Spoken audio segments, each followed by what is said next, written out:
Yeah? Go home. I worked in Texas for 3 weeks, and I gotta tell you, you people have got the slowest moving lips I have ever read in my life. Guy come up to me, he said, my name is Bill.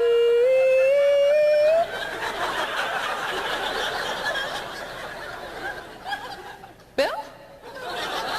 Yeah. How the heck did you get 5 syllables out of 4 letters? When I was born RH negative. Doctors told my family, quote, that I would be a slow learner, and I was in a school for retardation for 2 years before they found out it was just a hearing loss, and they called me slow.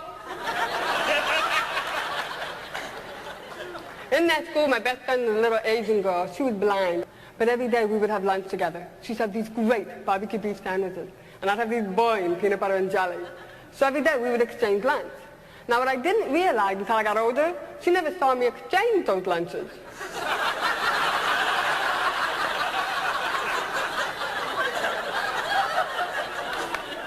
But then again, I never heard her complain about it either. One of the first times that I did learn as a child was good morning. And I got to tell you, as a kid, I was so excited that I could communicate that the very next family reunion, I went up to everybody and I signed, good morning.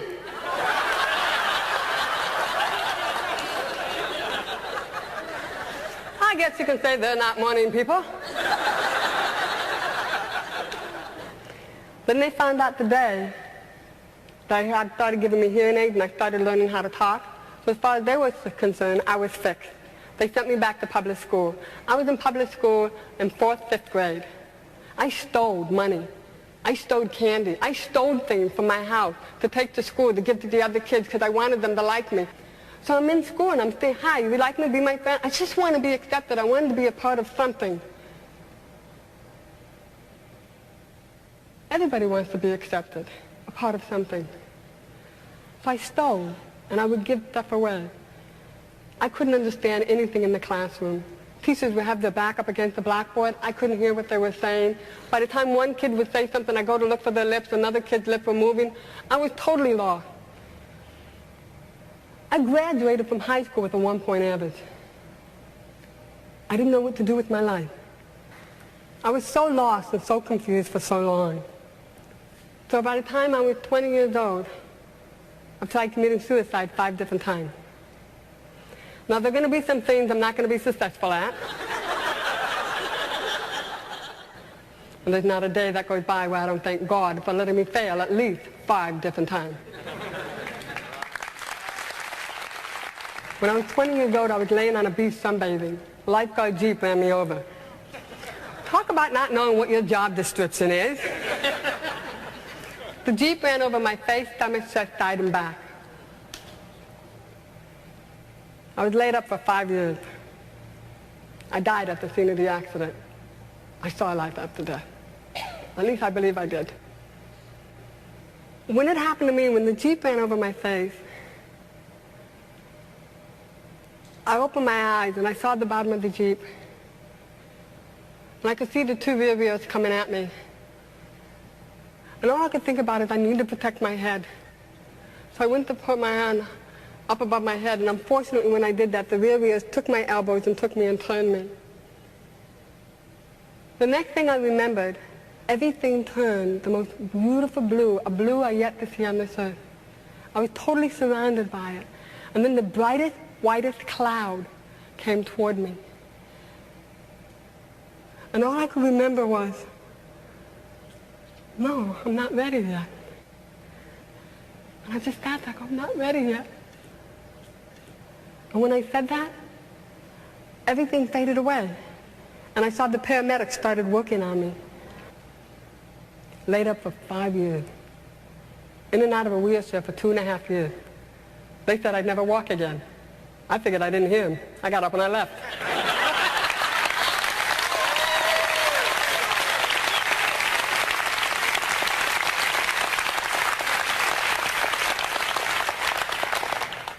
I'll never forget the day I got up out of intensive care, and they had me in a wheelchair by the window, and I yelled at God. You can't do this to me. I can't be in a wheelchair. I can't have a hearing loss and be in a wheelchair for the rest of my life. Lord, please, let's not do this. And I said, you know, when I thought about coming back, you didn't tell me about this. I worked really hard to walk. I used to join the YMCA and I'd swim. Something told me that if I kept swimming, eventually my legs would follow with me. Either that or drag behind, I don't know, one or the other. When I started walking, one day I just packed my car up. I was living in Cleveland, Ohio, and I started driving. I ended up at the Pacific Ocean. I looked at the ocean, I looked at the car, and I said, darn, I ain't going any further, am I? I ended up in California. When I was 27 years old, I got diagnosed with cervical cancer. Now, after a while, you get a little upset. So I sit in there, the doctor said, we'll have the surgery. I went in, I had the surgery. 6 months later, I get a phone call, Kathy, we didn't get it all. I didn't know what to do. I was in my apartment, pacing the floor. Do I have the surgery? Do I not? I mean, I spent the first 20 years of my life trying to commit suicide. I finally died, and then I decided to stay.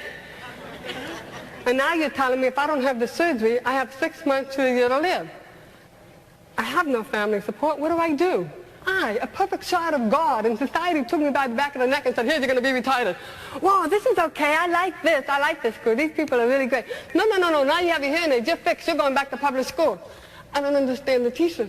The teacher has her back turned to me. The kids are making fun of me. No. Now you're going to be in a wheelchair for the rest of your life because you got run over by a Jeep. God, please don't forsake me like this. I can't live like this. No. Now I'm going to give you cancer and I'm going to give you 6 months to a year to live. This is where I learned how to say, no. Hear this. How dare you say I cannot talk? How dare you say I cannot walk? How dare you say I cannot have a life? How dare me for listening to you?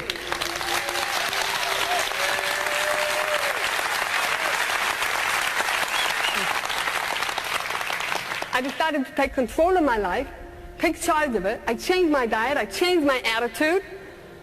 And I've been clean of cancer for over 15 years. The gift of choice. It's a gift that's given to you that nobody can take away from you. You have unlimited choices. If you make the wrong choice, you can try to correct it with another choice to make it right. Your life is the most precious gift you'll ever have.